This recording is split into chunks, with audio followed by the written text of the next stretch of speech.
மே 1ஆம் தேதி மே தினம் கொண்டாடப்படுவதன் காரணம் தெரியுமா உங்களுக்கு?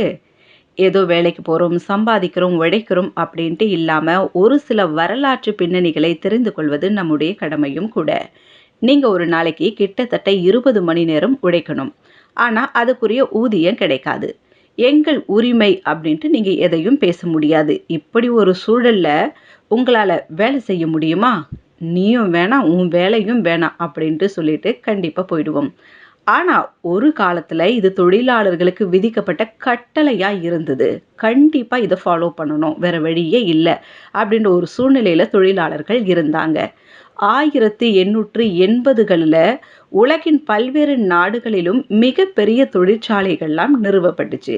அங்கே தொழிலாளர்கள் வேலைக்கு அமர்த்தப்பட்டு ஒரு நாளைக்கு 15 முதல் 20 மணி நேரம் வரை உழைக்கணும் அப்படின்ற கட்டாயத்துக்கு தள்ளப்பட்டாங்க. இதனால தொழிலாளர்கள் கடும் அவதிக்கு ஆளாகுனாங்க. சில இடங்கள்ல வேலை நிறுத்தங்களும், போராட்டங்களும் அங்கங்கே நடைபெற்றுச்சு. 8 மணி நேரம் தான் வேலை என்ற கோரிக்கை உலகம் முழுவதும் பரவத் தொடங்கியது. அப்படி 1886ஆம் ஆண்டு அமெரிக்காவின் சிகாகோவில் நடைபெற்ற தொழிலாளர் போராட்டம் மிகப்பெரிய அளவில அதிர்வை ஏற்படுத்துச்சு.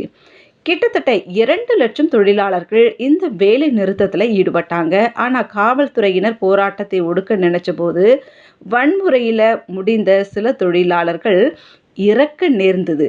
அதனால இந்த தொழிலாளர்கள் இந்த நிலைமைக்கு நம்ம வர்றதுக்கு உயிர் தியாகம் செய்த முக்கியமான ஒரு தொழிலாளர்கள்லாம் கூட காரணம்.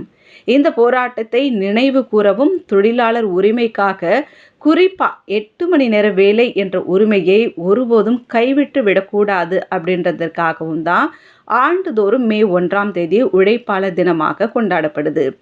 1889ஆம் ஆண்டு பாரிஸ்ல நடைபெற்ற சர்வதேச தொழிலாளர் கூட்டத்துல 8 மணி நேர வேலைக்கான போராட்டத்தை முன்னெடுத்து செல்வதென்னும் 1890ஆம் ஆண்டு மே 1ஆம் தேதி முதல் உலகளாவிய தொழிலாளர் தினத்தை கொண்டாட வேண்டும் என்றும் தீர்மானம் நிறைவேற்றப்பட்டுச்சு.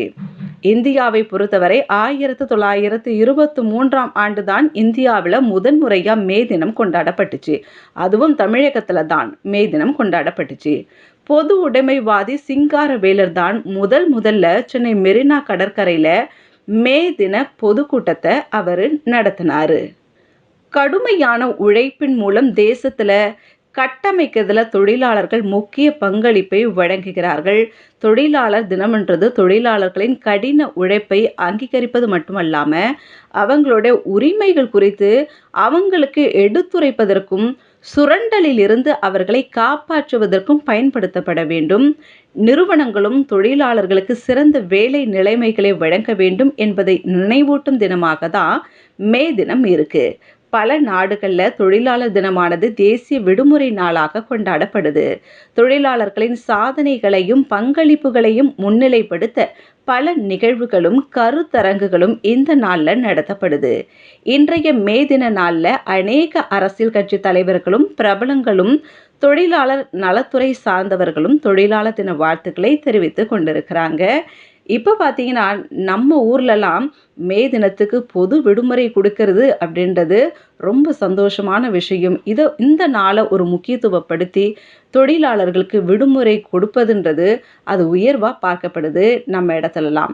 தொழிலாளர் தினத்தின் வரலாறு, தொழிலாளர்களின் உரிமைகள் ஆகியவற்றை அடுத்தடுத்த சந்ததிகளுக்கு கொண்டு செல்ல வேண்டியது நம் அனைவருடைய தலையாய கடமையும் கூட.